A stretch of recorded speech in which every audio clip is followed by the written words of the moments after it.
नमस्कार, मेरा नाम ज्ञानेश्वर है और आप देख रहे हैं लाइव सिटी। देखिए, आरसीपी सिंह ने इस्तीफा दे दिया है, यह खबर आप तक पहुंच चुकी है। लेकिन इसके साथ ही आरसीपी सिंह ने नीतीश कुमार की चुनौती स्वीकार कर ली है और कहा है कि जेडीयू डूबता हुआ जहाज है, अब इस जहाज को डूबने से कोई नहीं बचा सकता है। और नीतीश कुमार पर गंभीर इल्जाम भी आरसीपी सिंह ने लगाए हैं।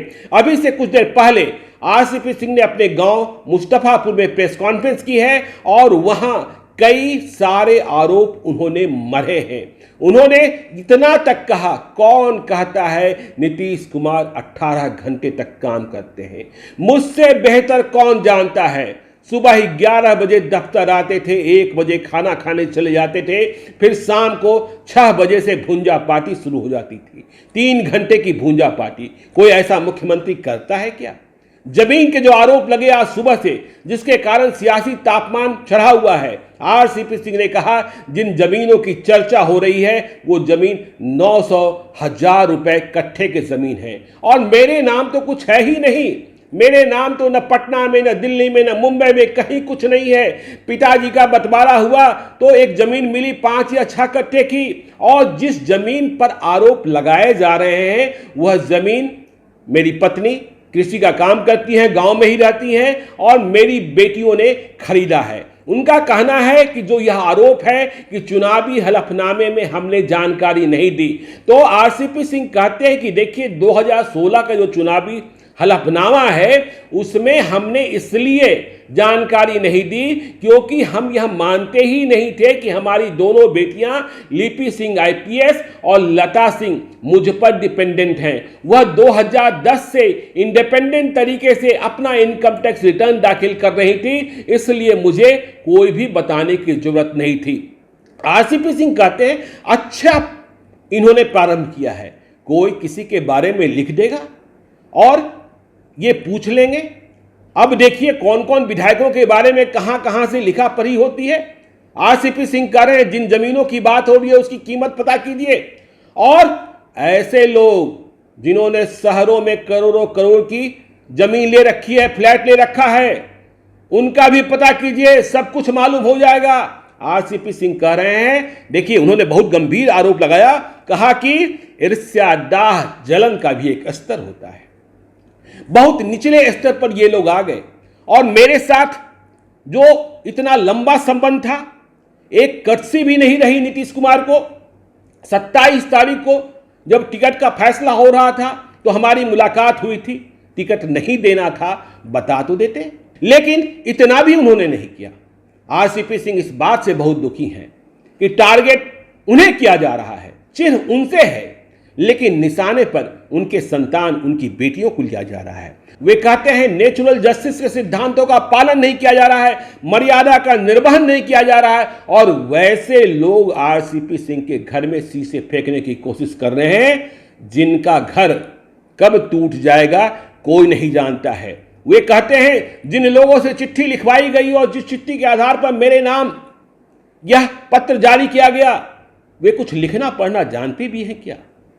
यह कहानी कैसी है? जब उनसे पूछा गया क्या यह सही था कि आप नारे लगवा रहे थे बिहार का सीएम कैसा हो, नीतीश बिहार का सीएम कैसा हो, आरसीपी सिंह जैसा हो?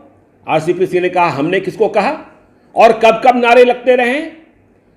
आरसीपी सिंह ने कहा कि देखिए यह पार्टी कैसे डूब रही है, 24 जुलाई के बाद कोई कार्यक्रम नहीं हुआ, क्या करेंगे? आरसीपी सिंह कहते हैं कि देखिए मैं महासचिव, संगठन था राष्ट्रीय महासचिव, हमने पार्टी को उस स्तर तक पहुंचाया। पहले कहा जाता था कि जिला अध्यक्ष नहीं मिलता है जेडीयू को, हमने ब्लॉक में अध्यक्ष बनाया, हमने पंचायत में अध्यक्ष बनाया, हमने बूथ अध्यक्ष बनाया। लोग कहते हैं 30% बूथों पर ही अध्यक्ष काम कर रहे थे। अरे भाई 30% तक तो काम कर रहे थे, लेकिन पहले तो जिला अध्यक्ष भी नहीं मिलता था।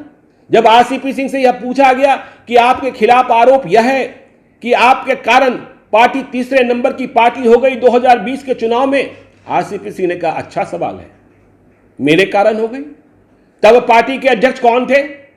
राष्ट्रीय अध्यक्ष स्वयं नीतीश कुमार थे और बिहार के अध्यक्ष वशिष्ठ नारायण सिंह थे। मैं कहां था? मैं तो संगठन का प्रभारी था। इतना ही नहीं, नीतीश कुमार पर आरसीपी सिंह ने इतना तक कहा कि बीजेपी से सबसे अधिक फायदा किसने लिया है? बीजेपी से सबसे अधिक मजा तो नीतीश कुमार ने लूटा है। अटल बिहारी वाजपेयी की सरकार में रेलवे मंत्री किसने बनाया, कृषि मंत्री किसने बनाया, सरफेस ट्रांसपोर्ट मिनिस्टर किसने बनाया, और फिर बिहार में किसके बूते हुए सरकार में है? तो बीजेपी से फायदा लेने वाले हुए, और जब मैं केंद्र में मंत्री बन गया तो उन्हें लगने लगा कि मैं सट गया। यह कौन सी बात हुई? तो ये कह रहे हैं कि कोई मेरे खिलाफ कोई आरोप निकाल कर दिखाएं, और नफरत इतनी कि दिल्ली से, पटना से सब कुछ छोड़कर मैं गांव आ गया, लेकिन फिर भी मेरे पीछे पड़े हैं लोग। ऐसा कोई होता है क्या कि जो केंद्रीय मंत्री हो, सांसद हो, वह दिल्ली से सीधा गांव आता है? शहर में रहने की कोई जगह नहीं होती है?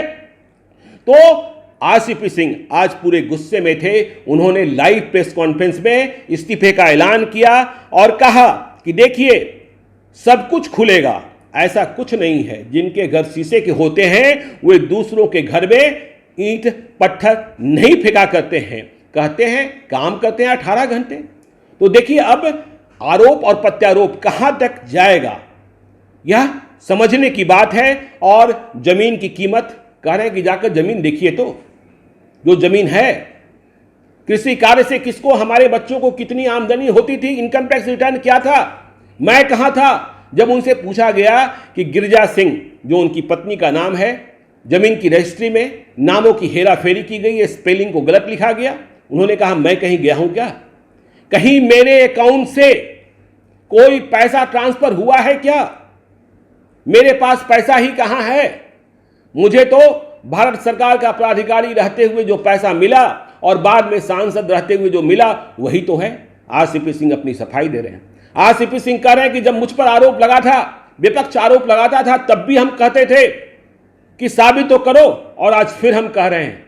तो आज वे पूरे तौर पर चुनौती देने के मूड में। अब देखना होगा यह संघर्ष, जब आरसीपी सिंह ने कह दिया है कि जेडीयू डूबता हुआ जहाज है, जेडीयू में कुछ बचने वाला नहीं है, तो लड़ाई तो समझ ही रहे हैं। इस बात को भी समझिए कि आरसीपी सिंह ने क्या कहा। आरसीपी सिंह ने कहा कि आज नीतीश कुमार के साथ वैसे लोग हैं जिन्होंने पार्टी के उम्मीदवारों को हराने का काम किया, जो स्वयं मुख्यमंत्री बनकर घूमते चलते थे। उनका इशारा जाहिर तौर पर उपेंद्र कुशवाहा की ओर था। तो यह बड़ा आरोप, और अब बिल्कुल तलवारें निकल गई हैं और लड़ाई आगे बढ़ गई है। आगे क्या होता है यह देखने की बात होगी। आप बने रहिए लाइव क्षितिज के साथ, देखिए, क्योंकि अब आरसीपी सिंह खुलकर खेलेंगे। जब उन्होंने इस्तीफे का ऐलान किया तो उनके कार्यकर्ताओं ने जिंदाबाद का नारा लगाया। हम आपको अपडेट देते रहेंगे, आप बने रहेंगे हमारे साथ लाइव क्षितिज के साथ। यदि अब तक आपने हमारे यूट्यूब चैनल लाइव क्षितिज को सब्सक्राइब नहीं किया है तो जरूर कर लीजिएगा, और यदि इस वीडियो को आप फेसबुक पेज के माध्यम से देखें तो पेज को लाइक कीजिएगा, ट्विटर पर भी हमें फॉलो कीजिए। धन्यवाद।